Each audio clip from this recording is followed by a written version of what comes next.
Hi, this is Waldorf and Statler, and we're now on to Section 6, which is setting up a game, which includes building your army, and it gives you nice little symbols for the lords and the heroes. These are all some of their new iconology you're seeing throughout the game. Right, and core, special, whatever. The rule books have some of this stuff too. It's just have to get used to seeing it. Yes. Yeah. Point cost, pretty much what it used to be, although now they've kind of... they used half points limited, very limited before. Now they're kind of back. Yeah, which I like and I don't like, because I don't like goblins paying a full point for something. I don't mind Skaven paying a full point, but unfortunately they're playing half points. Exactly. Yeah. I'm not. I suppose if you're trying to get closer balance on points, right.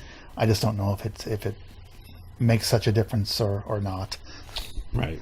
To have that complication. Right, because you're talking about if you're talking a 40-man unit, you're talking what, 20 points difference. It's not huge, but it's significant, I guess. And if you're talking about a 41-man unit, yeah.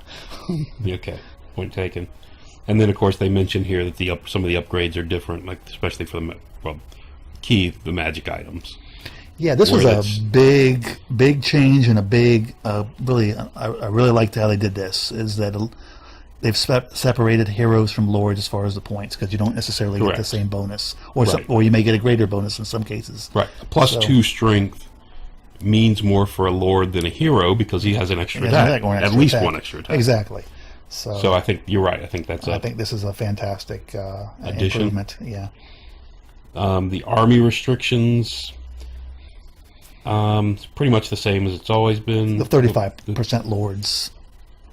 Core 25. The things that the big one is the max duplicate units, which was not there before. That's true. For everything, not because it used to be you get wherever core you wanted. Used to be special and rare had the maxes, and that was right. And now core has the max also. Core, heroes, lords, everything has a max. Yeah. And I think there's a big change with the 35%. For lords. For those people that were doing end times and they were doing 50%, yeah. Which actually became a flat 8th edition which rule. Became an 8th edition rule, right. So which that allowed the 3 bloodthirsty army. Exactly. Yes. So I think that's a good thing. Yeah, I'm happy about that. I do think they kind of missed an opportunity, although I understand they're still trying to stick basically with 8th edition. I think you've seen some of the other videos other people done about the core attacks and all that. Right. I don't necessarily agree with that, but the thing the call some people have to just do away with core. Right. Yeah. Which I think is a challenge, because how do you make all units equally interesting to people without making a very generic game like Kings of War. Yeah. But the one thing that does somewhat limit, or it can limit, is people who want to do MSU lists, particularly if they want to use MSU core. Right. Yeah. Yeah, I know when I first saw this, I was worried for the Bretonnians because the max 3 heroes. Right. Kind of bugged me, but then they kind of made some adjustments, and the heroes are so expensive now you're probably not going to have... You upgrade them. You're probably not going to have more than 3. Yeah, well, I think that is a problem for army books like Kingdom of Aquitaine that have few options because they're just older army books. Right.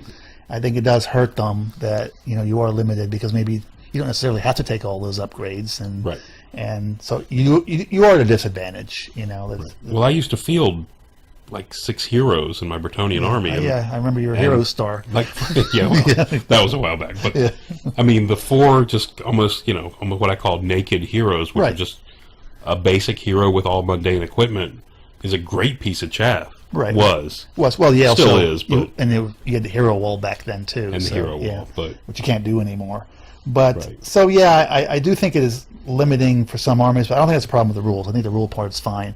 That's a limitation in those army books, So, but I do like how they've been clear. Like I said, my only concern would be MSU potential in some lists. Yeah, and then they clarify down here in the blue, of course, that even if you have a special rule that moves you to from special to core, you still abide by the special choice limitations. Right. Right? The duplicate limit from its former category and its new one. Right. So, at least it clarifies that. I don't know if that was ever a problem.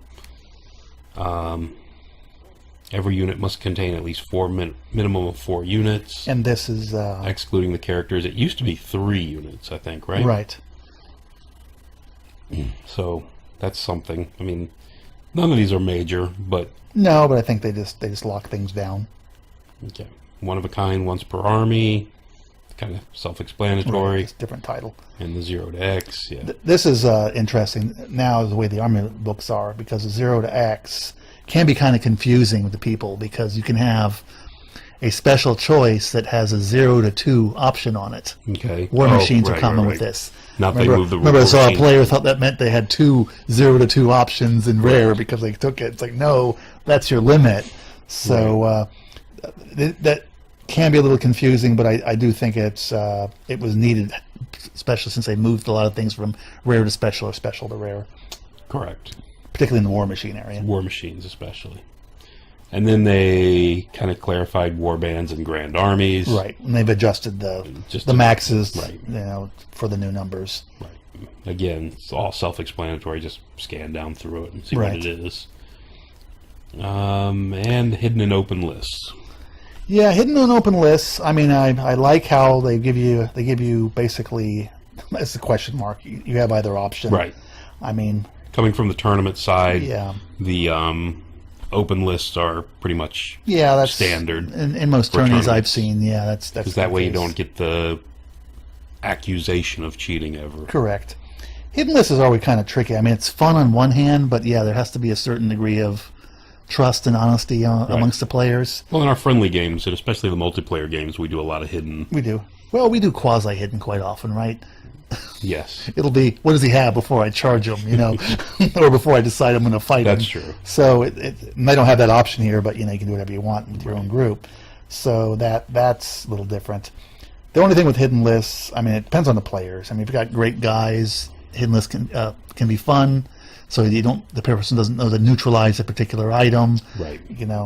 If you got, kind of somebody who plays a lot of cheesy armies, and maybe that's not such a good thing, or the gotcha armies. Yes. So no one wants to lose their general because of a gotcha. Yeah, we've played. And we've all run into that over the years. We have several of the gotcha every guys edition, in our groups. Yeah. Yeah. So, so I'm actually, I guess when I started back in the day, I liked hidden lists, but now I kind of prefer the kind of moving away open from list. And to be perfectly honest, I like them because I'm so forgetful. Sometimes people remind me I had things. That's what happens when you get old. That's what happens when you get old and start geezing. Yeah.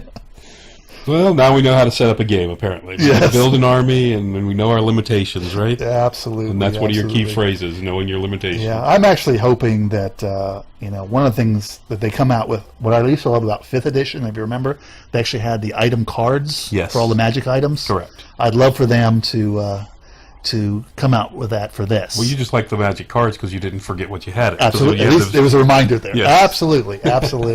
You just kept it stacked along with your guy on the field. And they don't have like weird markers or anything going on. So no, I thought they were a nice. I missed that after Right when that went away. When that went away. Yeah. I mean, for our own games, I guess we could make our own little cards, but it'd be a neat thing if the 9th Age folks did that.